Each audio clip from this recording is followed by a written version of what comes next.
Okay, we'll start by chopping the tomatoes.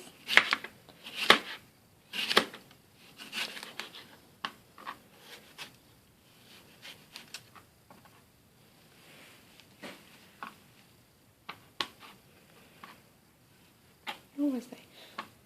Oh, just cut that piece off. Okay, we're gonna cut the tomato.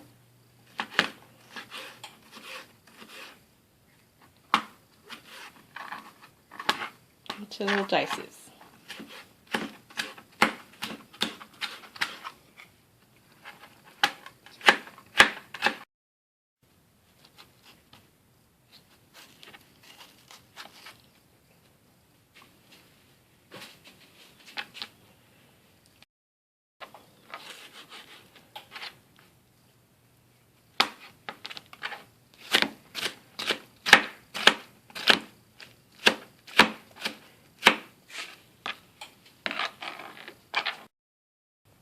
Here I have the 3 cut tomatoes. The reason I didn't use a wooden chopping board is because I wanted to make sure that the board didn't absorb the juice. I really do want that juice in this recipe. So here we have the 3 tomatoes chopped. And next we'll cut some onion.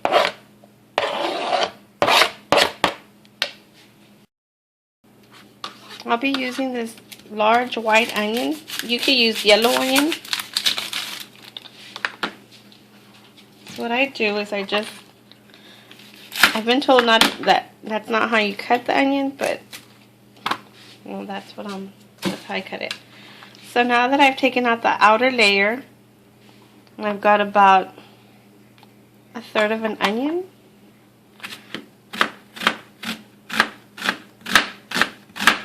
I'm going to dice it nice and small. Oopsie baby. And I'll measure this just to make sure.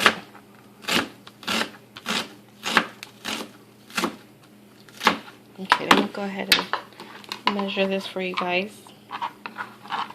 And it's about 1/2 cup of onions.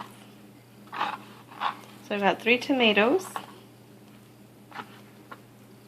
And as you can see, 1/2 cup of onion. We'll add this in.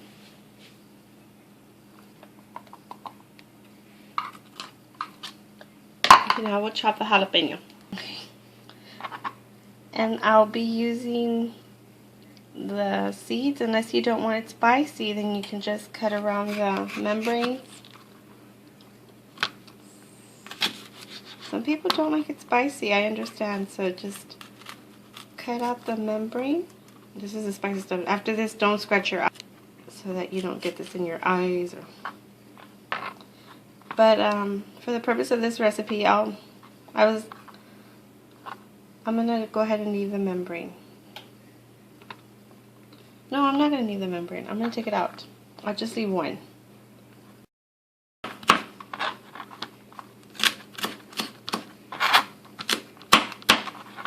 I really need to sharpen my knife. So we've added our tomato, we have our onion. This is salsa that we use for a lot of our recipes, tacos and everything, but especially everybody really likes this salsa for the tamales. And this is a cooked salsa. I don't use a blender. I chop everything and then I'll cook it. And then, no, cook it. Okay, we'll add this in. Minus the membrane.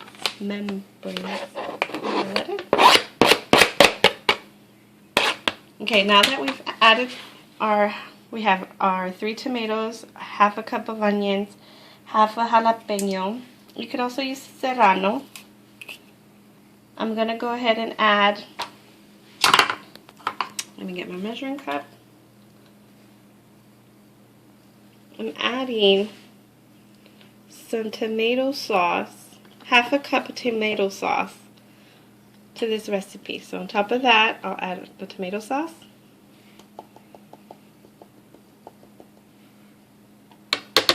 And let me add And now I'll add, I have some no caldo con sabor de pollo, some chicken flavored bouillon. So I'll take a tablespoon of that, a generous amount, and add that to the recipe.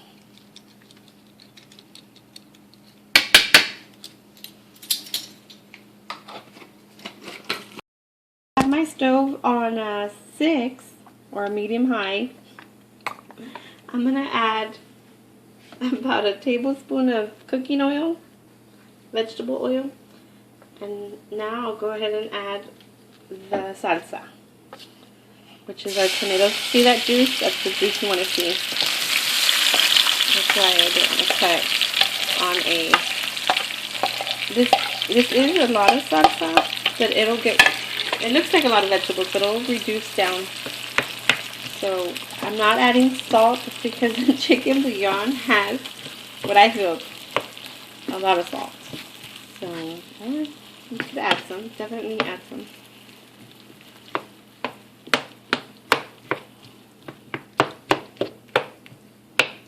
Now, I'm going to go ahead and add some water.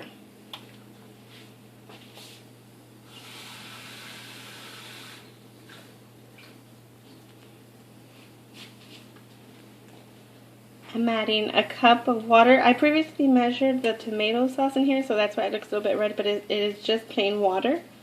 I'm adding 1 cup of water to this.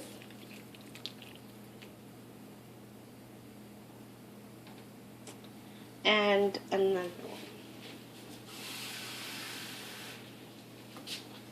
And half, so that's a cup and a half of water. And we'll go ahead and just let that boil together. There it is.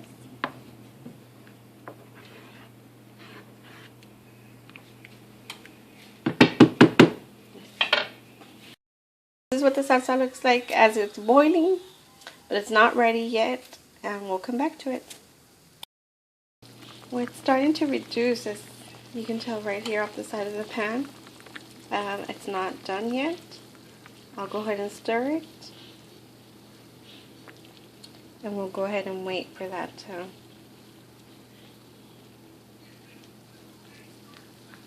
the tomatoes and the onion, everything will cook. Simple recipe is almost done. As you can see, it's reduced half in the amount.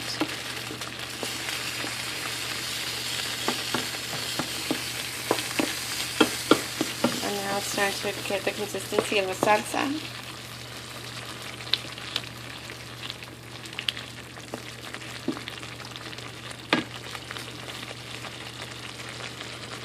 So this would be great to accompany the tamales because it does take a long time to cook, like the tamales, but it would go great with any recipe you have, or even chips, because it does eat really, really well cold.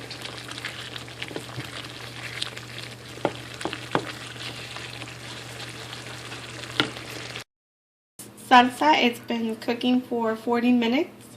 It's really delicious. It's reduced in size.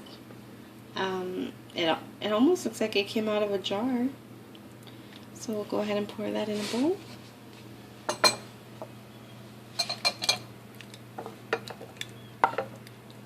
It's not too runny, so you can it'll stay on a chip, but not too dry. That's just the perfect consistency, and that's what you're looking for.